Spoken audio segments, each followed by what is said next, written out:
un campo vectorial es conservativo tal que su gradiente es igual al campo.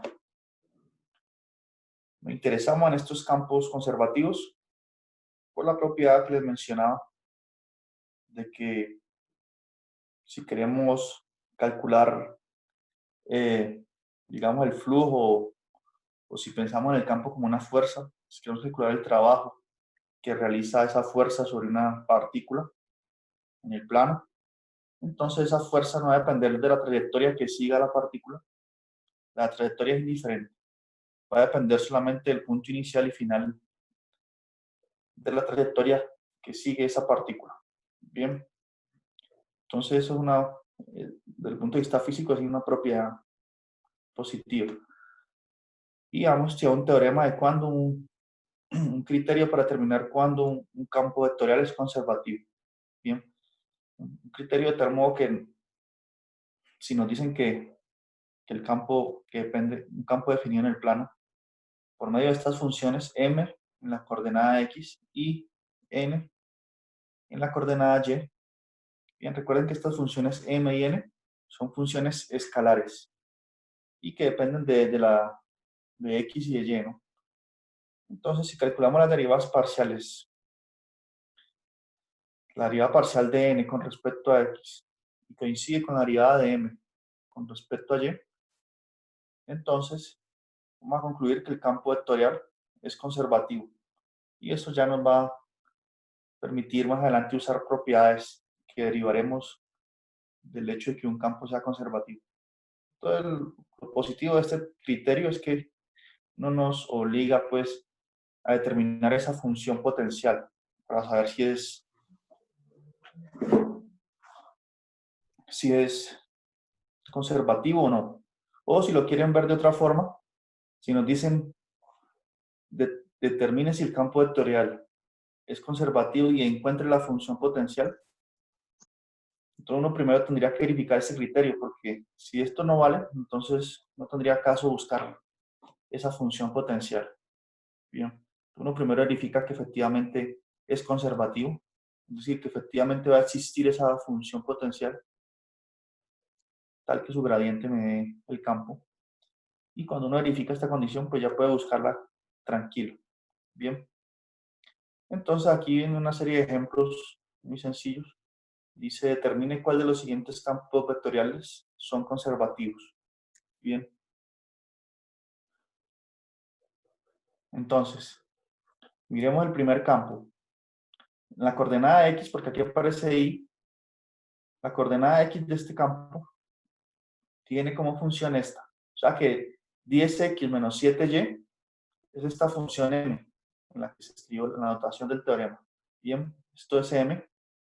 Y la función n sería todo esto, con signo y todo. Sería menos, abro paréntesis, 7x menos 2y.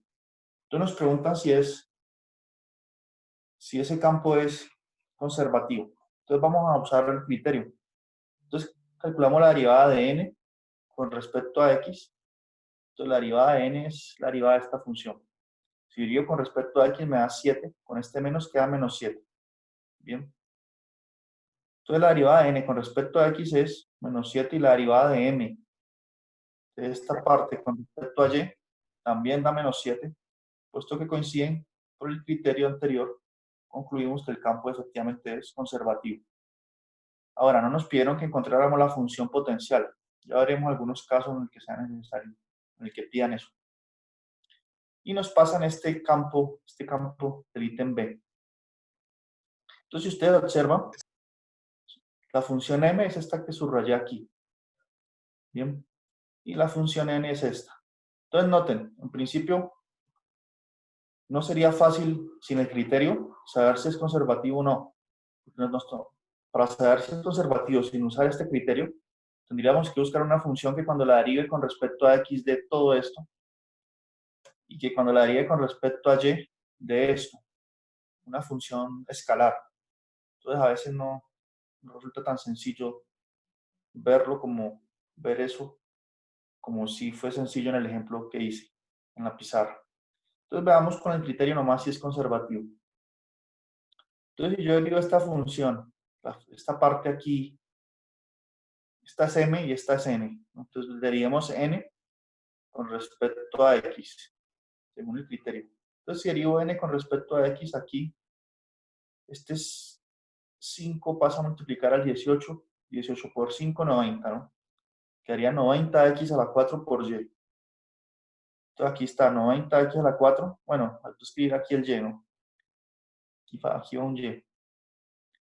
Y si continúo derivando con respecto a x, aquí cuando derive con respecto a x me daría 12 y a la 5. Entonces este 12 y a la 5.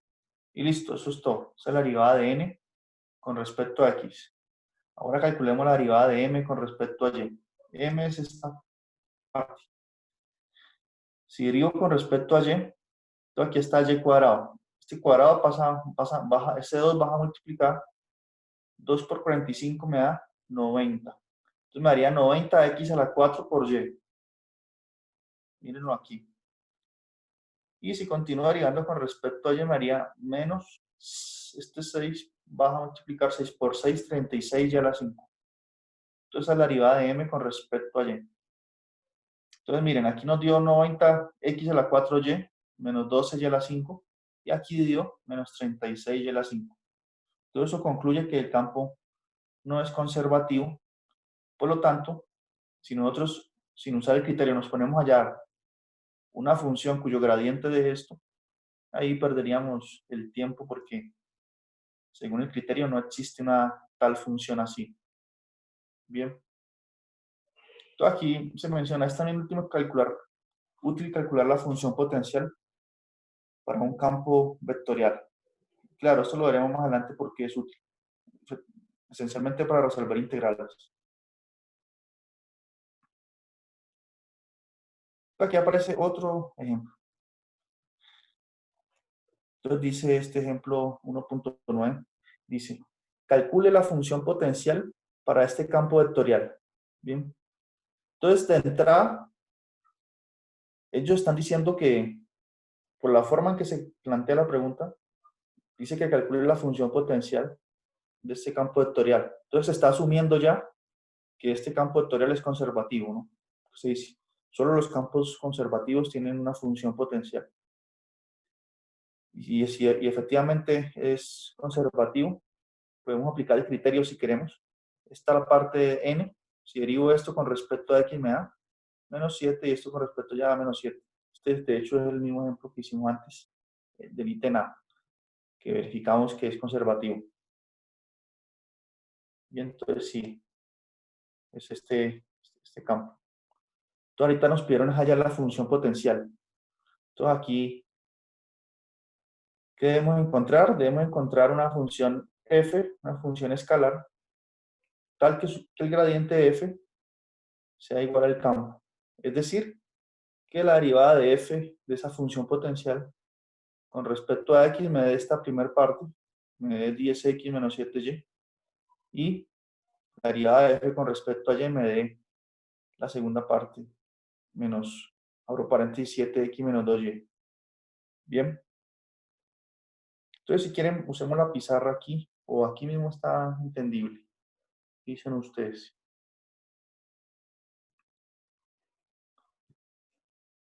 Entonces, nosotros buscamos una función tal que la derivada de esa función, es como resolver una ecuación diferencial, un momento. La derivada de f con respecto a x, la derivada parcial, nos tiene que dar la primera parte del campo. Esa primera parte, ¿cuánto es? 10x menos 7y. Entonces nos tiene que dar 10x. Entonces, ¿cómo encontramos esa función potencial, Ana? 10x menos 7y. Uno podría hacer lo siguiente. Uno podría un poco hacer operar esto informalmente y decir, bueno, si la derivada de f con respecto a x es igual a 10x menos 7y, uno podría decir medio que integra aquí ¿Cuál es el proceso inverso de derivar? Integrar. Entonces yo quiero saber, yo quiero conocer la función, yo sé las derivadas parciales de la función f, pero yo quiero conocer la función. Esa sería la función potencial. Entonces tengo que integrar, ¿no? Porque yo conozco las derivadas parciales y quiero saber quién es ella, quién es f,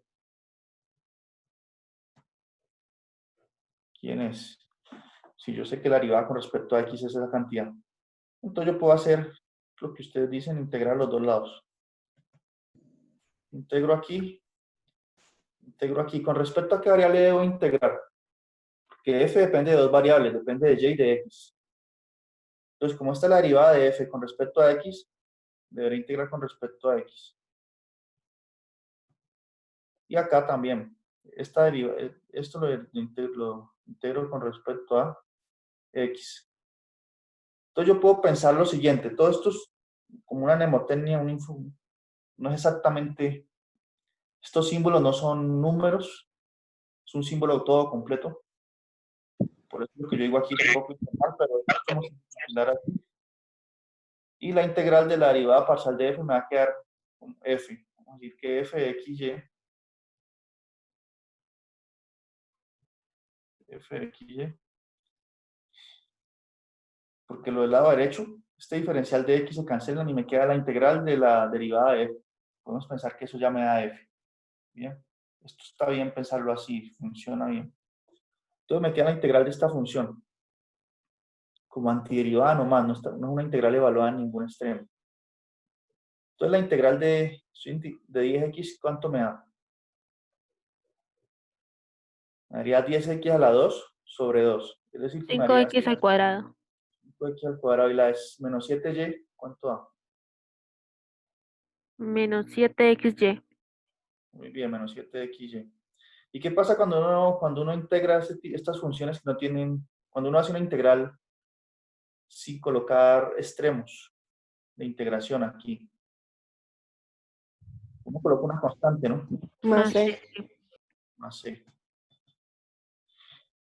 Sin embargo, esa parte c, esta constante c, puede depender de y. Puede ser una función que depende solo de y, porque como y aquí es constante, entonces esto puede ser una función, una constante, puede ser un número, o también puede ser algo que dependa de y. Porque y, cuando yo hice esta integral, supuse que y es constante. Entonces, eso por un lado. Listo. Ya conocemos más o menos cómo nuestra función f de x y. ¿Sabe? Función f de x y es 5x cuadrado menos 7xy más una constante que depende de y. Ahora debemos usar la otra condición. La otra condición dice que la derivada de f con respecto a y, la derivada de f con respecto a y tiene que ser igual a ¿qué? A la otra parte del campo, ¿no? Entonces veamos cuál es la otra parte del campo.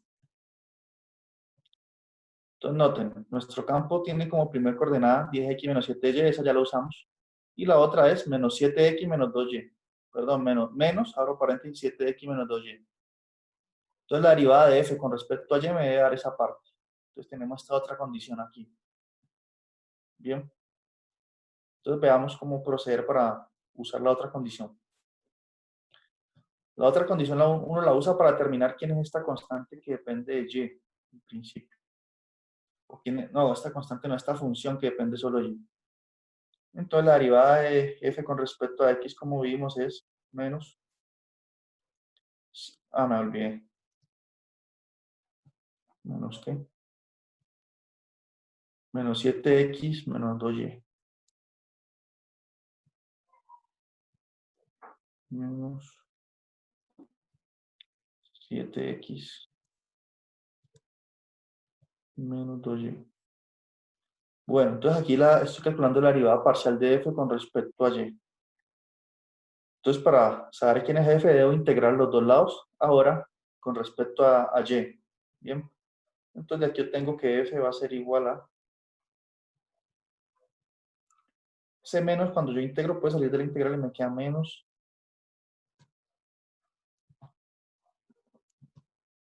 la integral de 7x menos 2y con respecto a y. ¿Cuánto vas a integrar?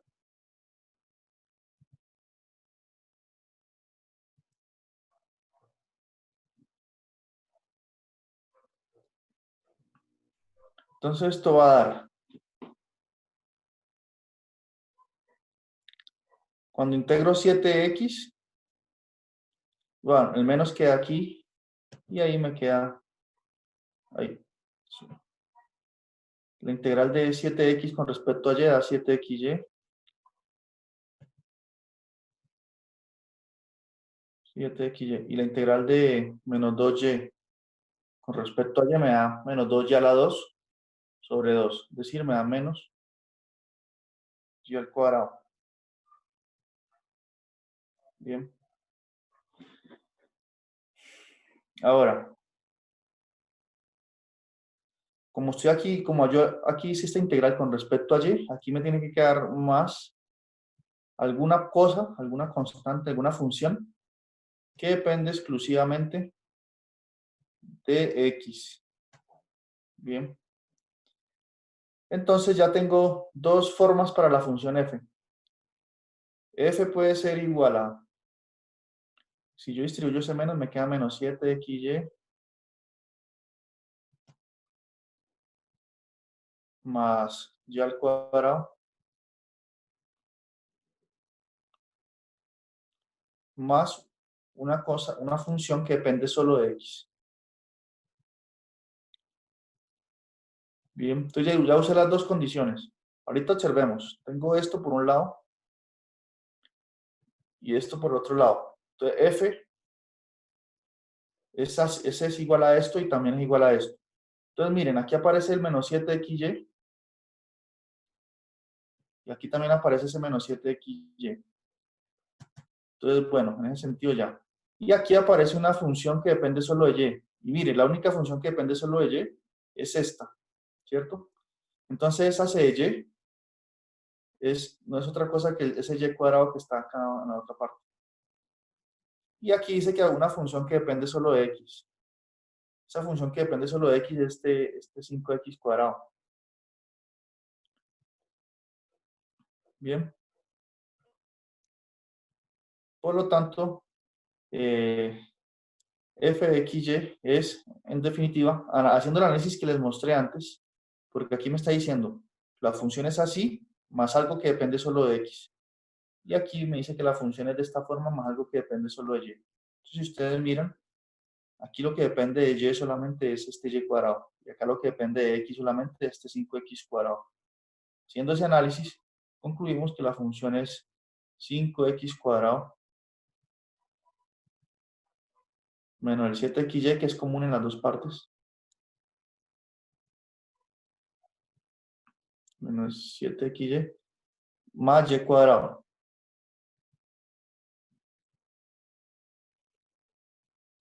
Y aquí sí le podemos colocar una constante cualquiera, un número ya, este sí, un número ya. Bien, entonces esta es la función potencial. Es decir, que si ustedes derivan esta función con respecto a x y con respecto a y, obtenemos que se cría. Entonces ese fue el análisis. Y estas cuantas están aquí en el PDF. De esta manera, integrando con respecto a x esta expresión, se obtiene esto a una función g que depende de y, a una constante. Bueno.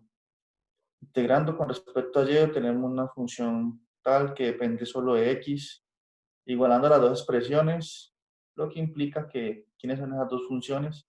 Por lo tanto, esta es la función potencial, para que les coloque allá. Bien.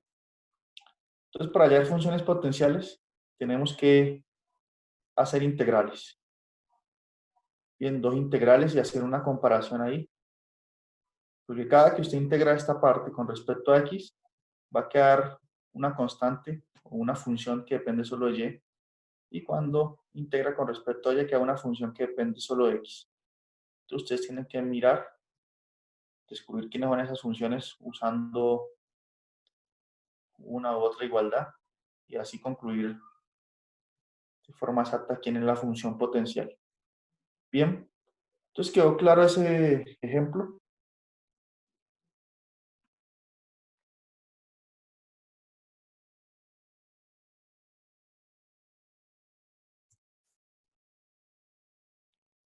¿O no?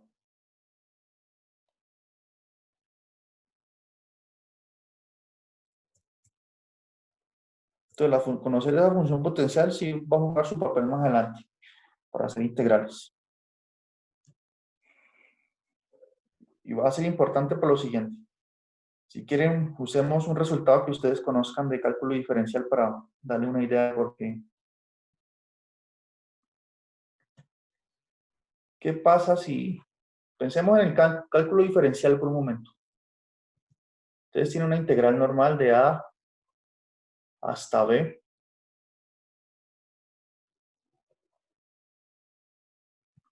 de f prima. Esto es en cálculo integral, volvimos al curso pasado. De x. Esta es la f' de x es la derivada de f, ¿no? ¿Cuál es la integral de f' de x? Si yo tengo la integral de f' de x, ¿cuánto vas a integrar? ¿Ustedes se acuerdan?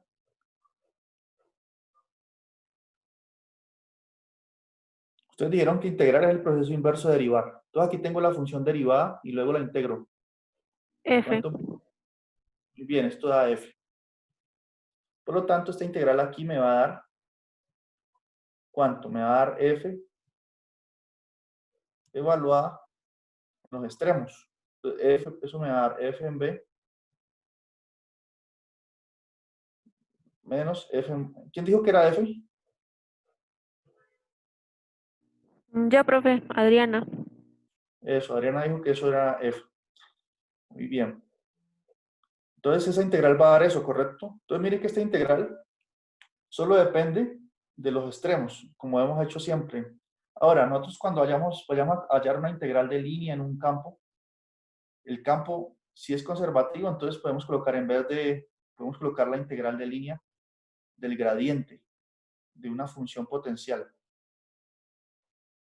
¿cierto? Entonces ese gradiente, digamos que esa integral de línea la hacemos entre dos puntos, entre un punto de coordenadas f, a, b, y por acá, más adelante le daremos un sentido a lo que quiere decir toda esta anotación.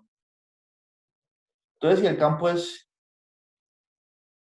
conservativo, el campo que estamos integrando, digamos que este es el campo, y estamos haciendo una integral de línea de ese campo, él es conservativo, entonces él se puede escribir como el gradiente de alguna función potencial, como la que encontramos antes. Entonces, esa integral de línea, digamos aquí, así, va a depender solamente de nuestro campo, perdón, nuestra función potencial evaluada en el extremo inicial y final. Y, y eso simplifica muchas cuentas. Bien. Entonces, esa idea de campo conservativo, de función potencial, puede pensar que generaliza bastante esto. Generaliza estas ideas aquí. Por eso sí va a ser importante conocer esta función potencial. Bien. Poco para una motivación de por qué es que las calculamos. ¿Está claro? Bueno. Tienen otras definiciones. Pues, por el momento, tenemos nuestros campos vectoriales. Si es en dos variables, los sabemos graficar. Aparece cómo saber si un campo es conservativo, usando el criterio. Y ahorita aprendimos cómo encontrar la función potencial de un campo vectorial conservativo. Ahora viene otra serie de definiciones aquí. Entonces, aquí como lo dice el PDF, más adelante se dará una visión física de estos campos vectoriales. De hecho, en YouTube hay un video que me parece muy interesante que explica con unas animaciones gráficas cuál es la interpretación de la divergencia y el rotacional de un campo vectorial. Entonces voy a buscar el video, que eso lo vi hace tiempo, se los envío. Bien, para que no se queden solamente con estas fórmulas que a veces no dicen mucho, y sí con una idea física de lo que quiere decir estos campos, estas definiciones. Bien. Entonces nosotros podemos pensar también en campos vectoriales de tres variables. Así como vamos pensando en el D2, un campo vectorial de tres variables le asigna flechas al plano de tres dimensiones, ¿no? Por ejemplo, podemos pensar lo siguiente. Si yo quiero graficar un campo vectorial de tres dimensiones, entonces dibujamos aquí el sistema de coordenadas.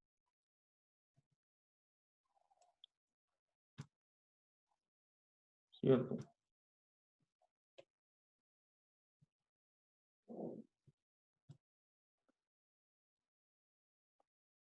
Bien.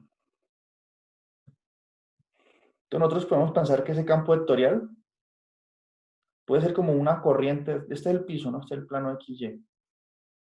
Entonces podemos pensar que ese campo le asigna flechas en todo el espacio, flechas, o como una corriente de agua, pueden pensarlo. Esas flechas pueden tener un sentido, pueden ir moviéndose así, pero esto está en tres dimensiones. Bien,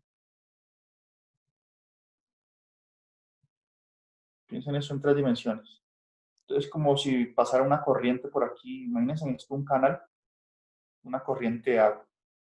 Entonces, esas corrientes se notan con estas flechas. Bien, un campo de tres dimensiones ya. Así sería la gráfica de este tipo de campos que están aquí. Entonces, como es en tres dimensiones, tiene que tener una coordenada en X, una coordenada en Y y una en Z. Entonces, M es la función que va a dar la coordenada en X. N es la función que va a dar la coordenada en Y. Y P es la función que va a dar la coordenada en Z. Bien, este K es el vector canónico de R3. Es decir, que tiene 0 en su primera coordenada, 0 en su segunda coordenada y 1 en la tercera. Este vector tiene 0 en la primera, 1 en la segunda y 0 en la tercera. Y este tiene 1 en la primera coordenada y 0 en la segunda y tercera. Bien, entonces ustedes dicen que ya estudian álgebra lineal, entonces supongo que ya están familiarizados con este tipo de notación, ¿no? I, J, K, ¿cierto? O Dana, ¿no se acuerda o sí? O Joana.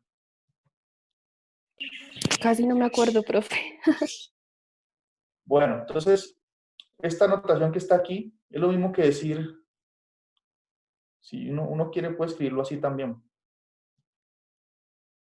sea, no hay que complicarse con eso tampoco. Es decir, el campo depende de tres coordenadas, F, X, y Z. Entonces lo podemos escribir así como está en el PDF, M, N, I, P, diciendo M, I, M, J, M, K, o podemos escribirlo así, M, N, I, P. Bien, es lo mismo. Es para anotar esto. Bien.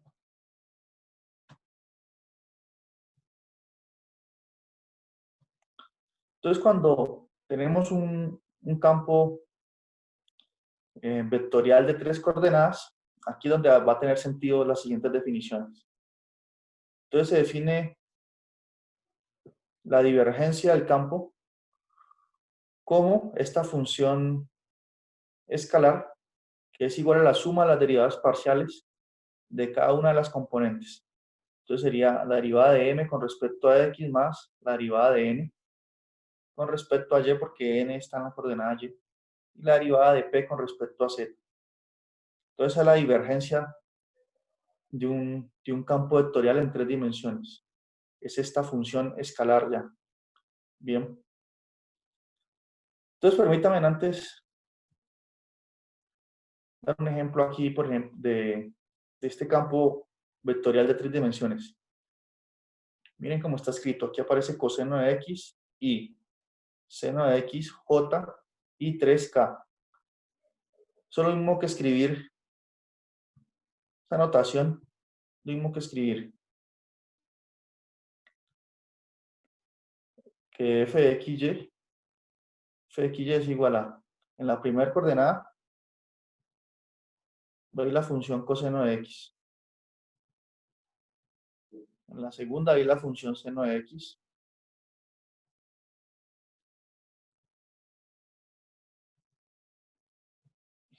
Y en la tercera, va a ir el 3. Bien. Entonces, un campo porque a cada punto x, y, z lo envían otro punto con 3 coordenadas que son dadas de esta forma.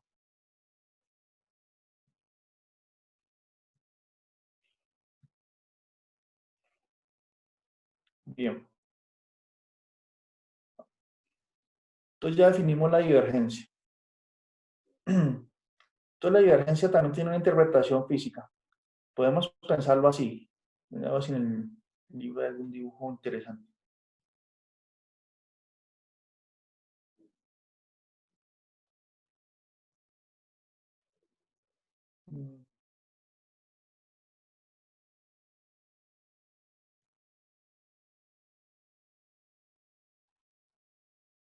Entonces miren estos campos.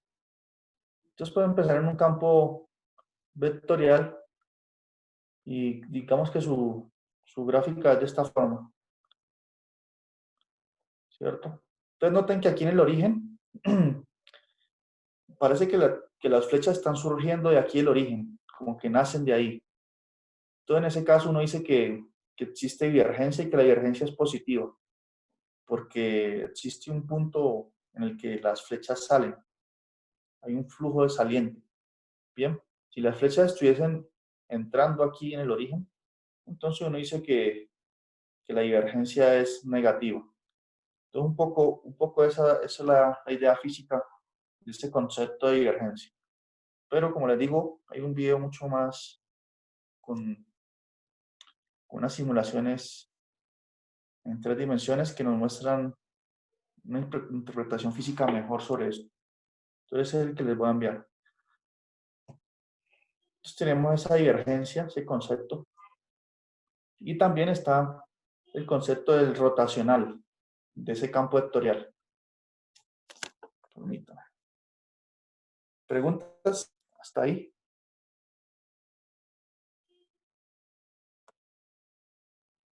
Entonces, el rotacional, sí, hay muchas definiciones aquí.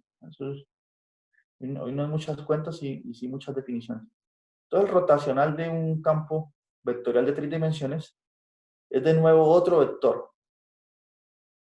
Es otro vector cuyas componentes son estas que ustedes ven aquí, la derivada de P con respecto a Y, menos la derivada de N con respecto a Z, esa es la primera componente. Luego la derivada de M con respecto a Z, menos la derivada de P con respecto a X. Esa sería la coordenada Y de ese vector. Y esta es la coordenada Z. Bien. Entonces, eso también tiene una interpretación física interesante. Entonces, en física lo mencionan así, que el rotor o el rotacional lo que hace es mostrar la tendencia de un campo vectorial a inducir rotación a través alrededor de un punto. La tendencia a inducir rotación. Entonces veamos qué quiere decir eso de tendencia. Entonces nosotros podemos pensar, a ver si voy a tratar de dar una idea en un plano de 2 dimensiones nomás. Digamos que nosotros tenemos aquí, sí, un caudal de agua, ¿cierto? Entonces por aquí, si uno dibuja el campo, por aquí viene una flechita pequeña de la primera corriente de agua que está bien en el fondo. Y la siguiente corriente más fuerte, entonces hacemos flechas más grandes.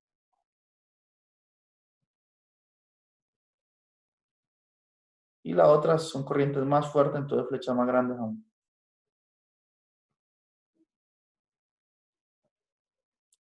Entonces, ¿qué pasa? Si yo ubico aquí algún instrumento como, digamos, aquí coloco un aparato con una paleta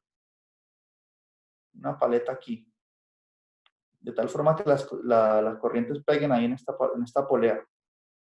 Y aquí coloco otra paleta para que peguen ahí la corriente de agua. Y esto lo fijo pues a la pared. ¿Hacia dónde se va a mover esta polea? ¿Se va a mover hacia acá o se va a mover hacia acá?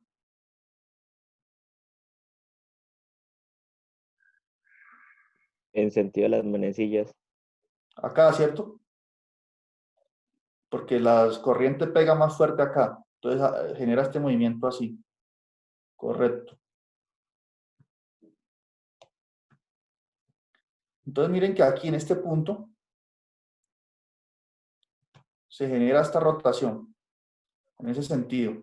Entonces cuando esa rotación se genera, yo puedo asociarle a esa rotación un vector que va opuesto al plano, un vector acá.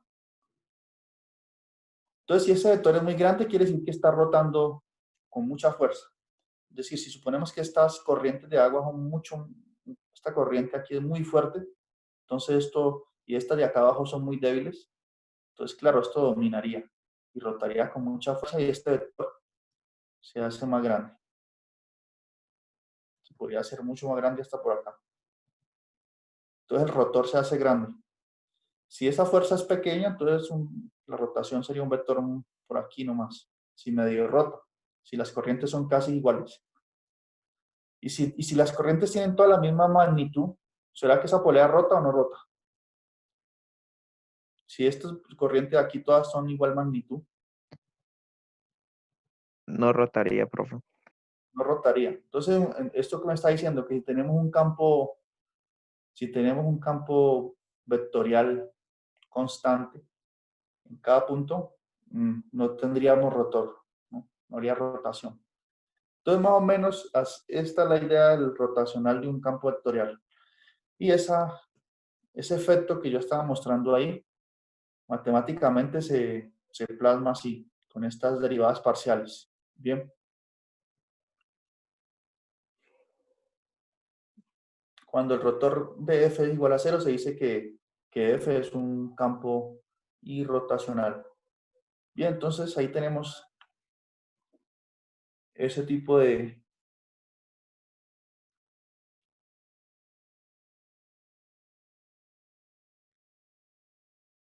definiciones. Entonces, miren, aquí aparece esta función, la que le había mostrado antes, f de x, y, z, que es definida así. Entonces, miren que esta función campo vectorial, solo depende de la coordenada x. La coordenada y no importa, ni la z, porque aquí no aparecen funciones de y ni de z. Entonces,